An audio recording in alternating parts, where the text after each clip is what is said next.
A few days ago, Epic Games released the new ecosystem changes for Fortnite Creative, but despite this, there's a lot of fear right now. With microtransactions being allowed and sponsored rows in Discover, a lot of people, and rightfully so, are worried about what this means for Fortnite Creative and UEFN, and if Epic are steering the game into more of a mobile or Roblox-style pay-to-win model, where on the player side, everything cool in a Fortnite map is locked behind a V-Bucks paywall or like any pay-to-win content, or on even the other side for the creator side, being able to buy sponsored slots in Discover is, I guess, pay to win. And in this video, I just want to let you know what's actually going on, all the nitty details that I didn't cover in my other video, and give my thoughts about everything. And hopefully by the end of this video, you'll understand what's going on and you'll be able to form your own opinion. So here's the blog. Fortnite developers will soon be able to sell in-game items. I read this the other day, but I'm just going to read it again. So in December, developers will be able to sell the items directly from their Fortnite islands, opening up new revenue potential in addition to receiving engagement payouts for Fortnite item shop sales. Developers will ordinarily earn 50% of V-Bucks value from their sales in their islands, but from December 2025 through to the end of 2026, the rate will be 100%.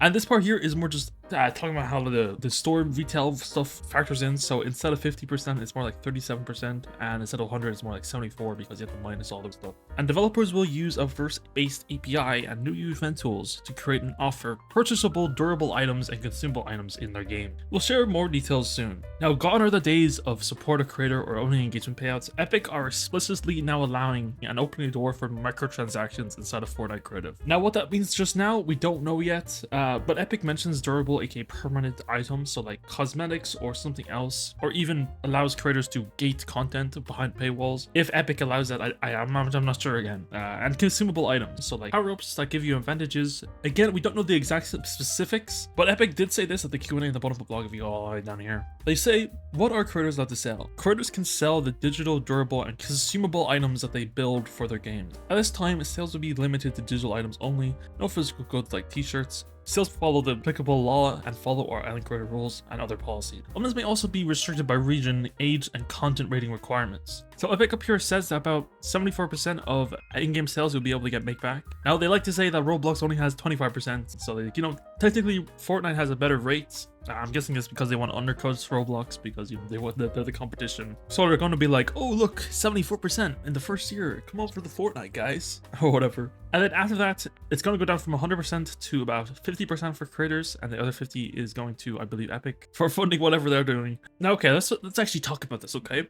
If you're a player in Fortnite, this means you're going to start seeing islands turn into almost like mini free-to-play games within Fortnite. Think about like mobile titles like Clash of Clans, where you can play for free, but pretty much everything cool or anything you want to get is behind microtransactions, like skips or anything. You know what I mean? Now, this is the nightmare scenario a lot of people are scared of. Maps that are going to feel less fun and creative experiences you can play and more like cash machines, basically, which is a genuine concern and most likely will happen in some form. Okay, now this is my opinion on it, okay? This is my opinion. I think the community isn't just going to accept very egregious pay-to-win maps like off the bat, okay? I think Fortnite players are used to free-to-play gameplay and cosmetic-only monetization, so if a creator tries to charge for basic features or have a very pay-to-win mechanics in their map, I'd say those players in the sea of Fortnite maps out there will probably just leave and move on to another map, or because there's hundreds of options out there. And eventually over time, I think the creators who keep their prices fair and keep the quality to cost ratio good will actually last and discover over these pay-to-win maps. Now, okay, I know you could make the argument, oh, Howtwoboss, if low effort slap is already popular in Discover, and Fortnite's goal is essentially grabbing Roblox or mobile players who are used to this kind of content, players who will be willing to engage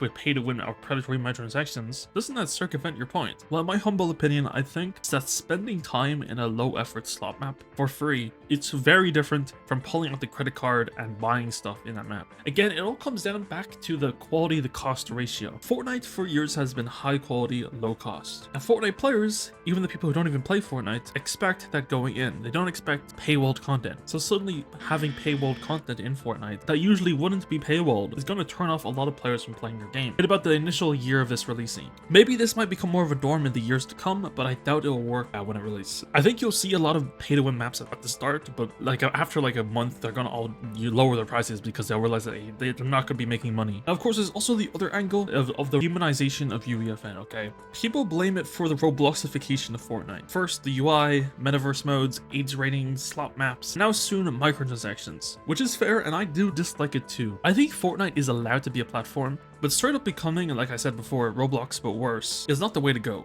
I don't think Roblox players would want to jump ship for Fortnite, because why would they? The most popular game in Fortnite right now, which is Steal the Brainrots, it's just the worst version of the Roblox ones. Why go into Fortnite when you can just play it in Roblox, you know? So I can understand the trend of copying Roblox games, because I see a lot of people doing it now. But again, right now, I don't think Roblox players would want to jump ship from Roblox to Fortnite, because I don't think there's enough sentiment there. And then of course, there's also the sentiment of the current player base and how they dislike whatever Epic's doing right now. They're alienating the current player base. And that's why I think creators are better off adapting Fortnite's already proven model of cosmetic-only purchases. I think what Fortnite needs to do mainly is promote innovation, not stagnation. Use that crazy marketing power to actually lift up new original stuff to the Fortnite's ecosystem, rather than just trying to get players from Roblox. Because I'm sure some will come, but they're not going to stay Epic, okay? They'll just go back to Roblox. And I don't think people play Fortnite for the microtransactions either. I think Team Sweeney said himself back in 2023. This is what he said. We know it's not in the immediate future. It's not what's needed, and it's not what the players want right now. The current system rewards maps on being good. Sure, okay, buddy, okay. And not having something behind a paywall. So the question is this needed now? I think microtransactions, not the pay-to-win kind,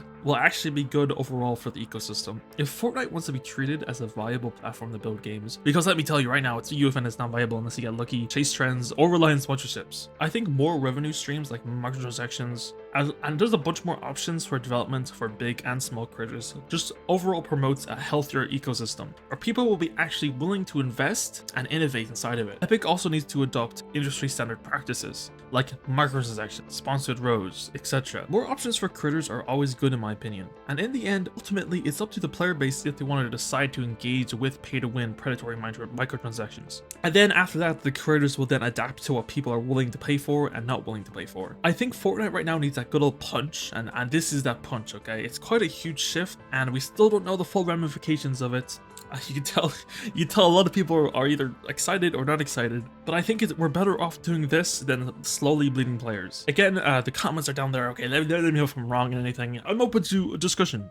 We got updated engagement payout formula with user acquisition rewards. In addition to in-game sales, Fortnite creators will continue to receive payouts based on player engagement in their islands. The engagement payout formula places 40% of net revenue from Fortnite item shop and related real money purchases into the engagement pool, which is distributed among creators and Epic's islands. By the way, this number was picked because that's like the ratio back in 2023 of creative maps versus big maps. We will update the engagement payout formula on November 1st to better reward creators for bringing in new or re-engaging lapsed players into Fortnite. Creators that bring in new or lapsed players will receive 75% of those players' contributions to the engagement payout pool for their first 6 months. Basically, what Epic are saying here is that, and also we don't know the specifics, just how the 75% is split between creators. Creators who bring in new or lapsed, lapsed equals old players. I think the threshold is about 3 months. I can't remember. They said at one time. The creators will receive 75% of the contributions that player gives to the ecosystem in the first 6 months of arriving in the ecosystem or coming back. Now, this is pretty huge, okay? Let's say if you bring a player into the ecosystem, they play your map, and then go spend on whatever, either the item shop or stuff in your map. I don't actually know. It could be stuff in your map only, or it's item shop only,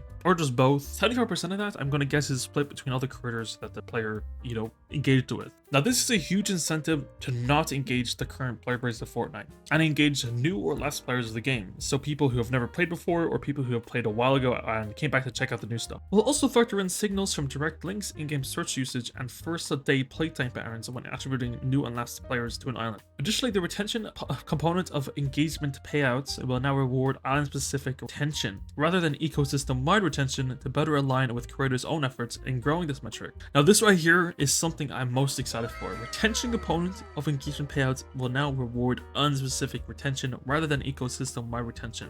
What my takeaway of this is that I think it means smaller islands with nicher audiences will be weighed against islands of the same size or the same genre, rather than grouping all islands into an arbitrary retention number threshold. Now, if you don't know what that means, basically what Discover does, it has arbitrary, like you have to get at least 25% retention again to this row or whatever. It's like one of these, like look in here, there's like only islands with this like day 1 retention and qualify. But these retention numbers they're very holistic, okay? They take in away every single island of every single genre the same. Now, you can notice that there's a problem with that, because something like a high engagement farm map will have very high retention, okay? Something you play over time, over a lot of days, keep coming back, it's a live service or whatever, blah, blah, blah. You play that a bunch, now that will have a very different retention to, let's say, a single player map where you only play it once and you're only playing it by yourself. Now, because of the arbitrary way Discover works and how holistic it is, it compares completely different genres like they're the same thing, which is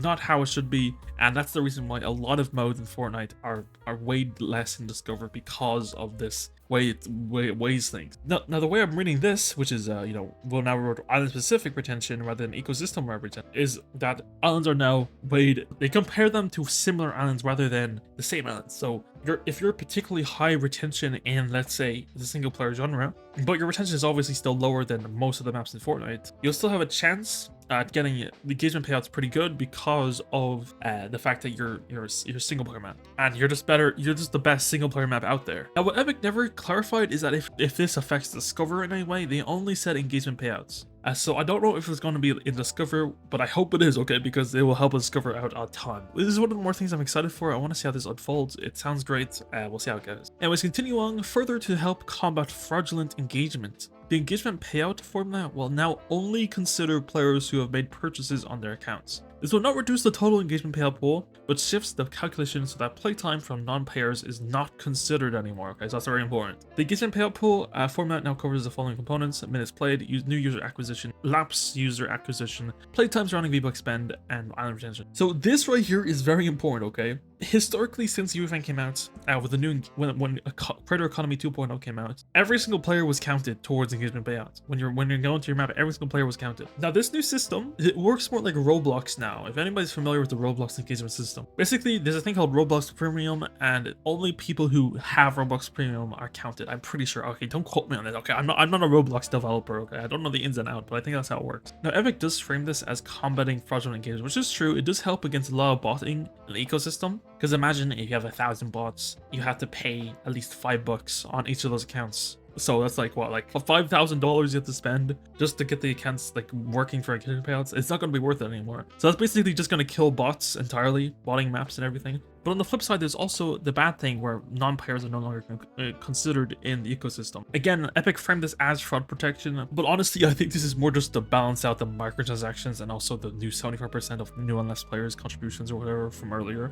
There's also the point to be made that free players don't even contribute to the ecosystem, so why would Epic be paying creators for players that aren't even giving back? Which is also very true, but I can also see this as a slight issue. Let's say if you attract new players to Fortnite and they don't buy anything, they wouldn't even count for anything, okay? Which will pressure creators to lean into more predatory monetization practices to make sure these players are counted. Because again, you need them to pay first if they want to be counted so you get the bonus. So Epic are incentivizing people to make players feel obliged to pay for microtransactions. Now, I'm not the biggest fan of this, but I think that if you factor in everything else, like item shops, item selling, and also the new 75% thing, I think it kind of balances out the fact that the Epic aren't counting a large portion of the player base anymore. So let me know what y'all think about this, okay? So yeah, this is that part. The next part is the next pay-to-win thing, okay, which is sponsored row and discover. Now this is less pay-to-win on the player side and more on the creator side. In November, we're adding a prominent sponsored row and discover, so that creators can choose to spend money to receive increased visibility for their islands.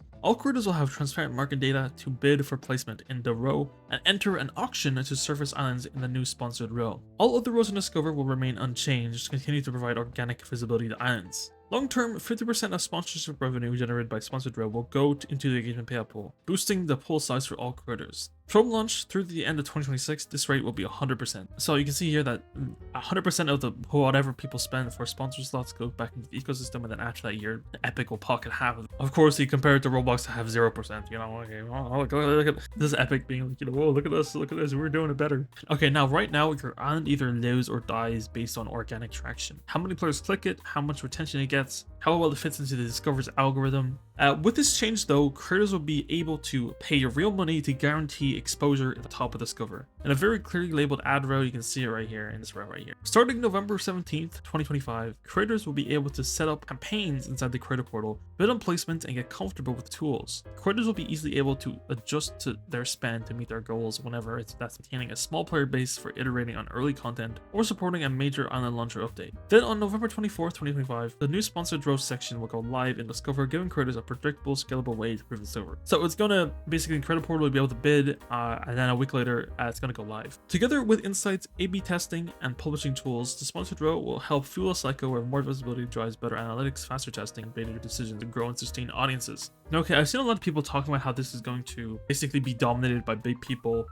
Only the big creators will be able to get slots inside of here, and it's going to be only that and not anybody else. Now, in my humble opinion, okay, I don't think this will be dominated, okay? I gotta be real. I don't think it will be. I might be completely wrong, but I don't think it will be, okay? I think this will actually help mid-sized creative teams get seen when they normally wouldn't. Right now, the top creators already have dominated the front page, so paying thousands of money, which if big creators fight for ad slots, the price will go up and up and up and up and up to the point where it's just not going to be worth it. Just for another slot in discovery, that's probably going to be worse than the one they already have. Besides maybe prime time on the weekends, it's probably not going to be worth it, and it's probably just bleeding money at this rate. That's if Epic doesn't also include preventions against people from just buying up everything. Now, these ads and sponsored rows could actually help like more mid-range creators, not small creators, but creators with enough ka-ching to spend, a way to compete and have guaranteed placement in Discover and be able to test things, test thumbnails, test things with audiences, etc. And I mean, that's what Epic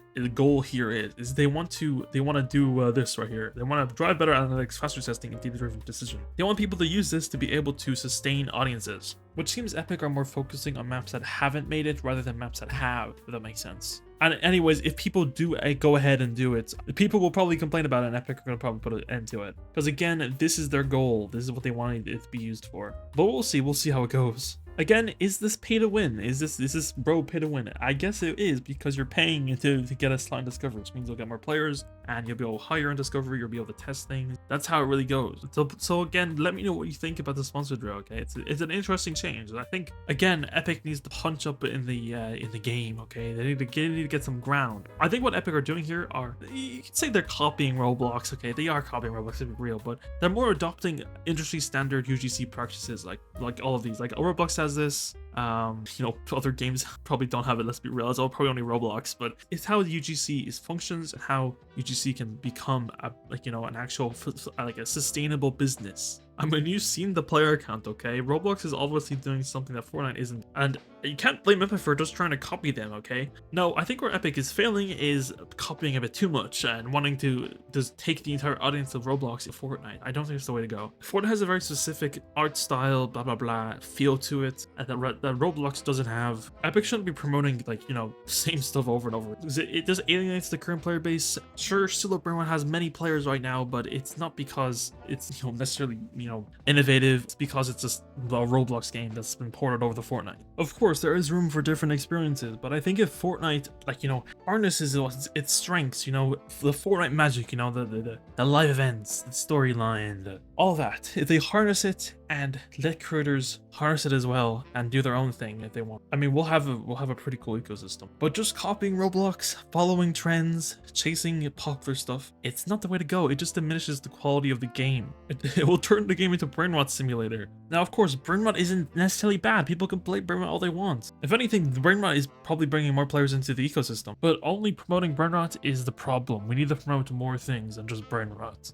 Like, I mean, just go on any comment thread or any, like, even my last video, people do not like the Robloxification of Fortnite. The only way we can stop it from happening and actually form our own ecosystem that has microtransactions, that has the business model that port with, and also have fun games that are original and not just Roblox copies, is for Epic to promote actual innovative, unique content. And I think this sponsored tab is going to be a good way for mid-range creators to be able to get some exposure as well. Now, the next feature is also a great thing for smaller creators, is the Fortnite creator communities. In the next few months, we plan to launch Fortnite creator communities, a new way for creators to connect and share updates directly with players on the web and in Fortnite by posting messages in text and images. Creators will be able to build community forums with island updates, event information, feedback requests, and more. Creator posts will also appear to players in the ecosystem, the players in Fortnite across island lobbies, island pages, creator pages, and a new row in Discover. Players can react directly to posts via likes in Fortnite and reply to posts on the web. Players will also receive notifications for relevant updates for creators they follow. By opening these dedicated channels between creators and players, creators will have more tools to foster engagement, gather feedback, and build lasting communities. So this is a feature that I love. Okay, I'm excited for this. This is it's like a community thing with community highlights. You can make a post. You can like have like a cool little like update for your fans out there. You'll be able to follow creators. You'll be able to see their posts and so on and so forth. Now again, this is a great feature for smaller creators.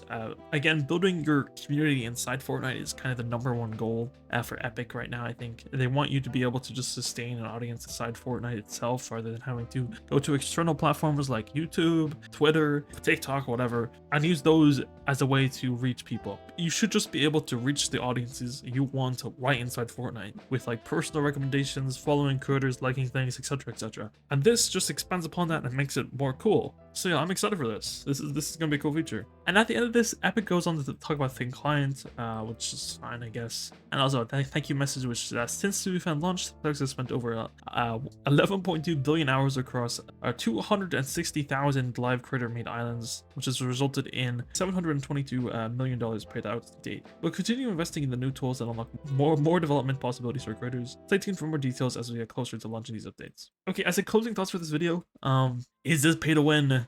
Yes, it is. It's going to be pay to win in some form. Again, also the sponsor drill, you're paying to be able to have a better chance in discovery. That is also, I guess, pay to win. So let's not shy from it. Okay, this is adding basically pay to win to creative map. There's a lot of smaller changes like this. There's also like, you know, well, you know what I mean. There's a lot of things to. I hope I did a nice explanation for you to understand a little bit deeper on what is actually going on. I think of everything. Will this change your mind on some things? I don't know.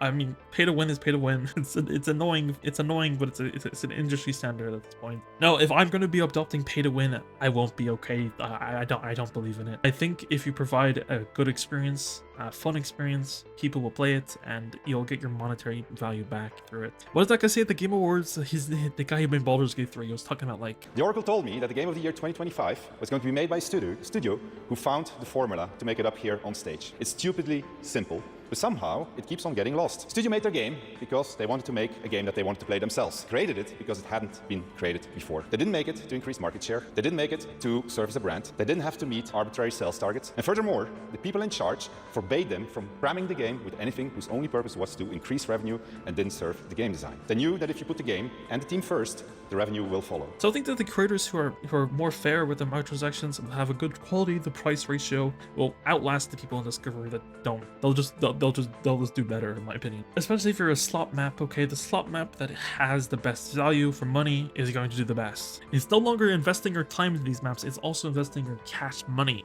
your V-Bucks, you know? It's going to be a whole different ball game, and it's going to be a huge shift in the ecosystem. And I wonder what's going to happen. Okay, I have no idea what's going to happen, but we'll see how it goes. As a bunch of closing thoughts, okay, am I excited for this? Kinda, I guess. We'll see how it goes, but in my mind, I think that the Fortnite player base right now doesn't want pay to win. They don't want it in their maps. They want to play how they always have the past 6 years or 7 years, where it's just free, everything free, or at minimum a cosmetic only like thing that don't affect gameplay and everything's fair. That's what people will be mainly looking for right now. Support games that are actually good. Find games that are good value, games you want to support, and support them, not the games that you think that are not worth it. That's my 2 cents. Okay, so I hope you enjoyed the video. Anyways, let me know what you all think about this in the comments. It's a very complex, lot of angles to this situation. So I hope I did a decent job breaking it down. So let me know what you think. That's it for the video. Remember to like, subscribe, use my code in the Fortnite app shop. Thank you to all the members of the channel. And remember to watch all these videos for more of my content. That's about it. I'll see you all around.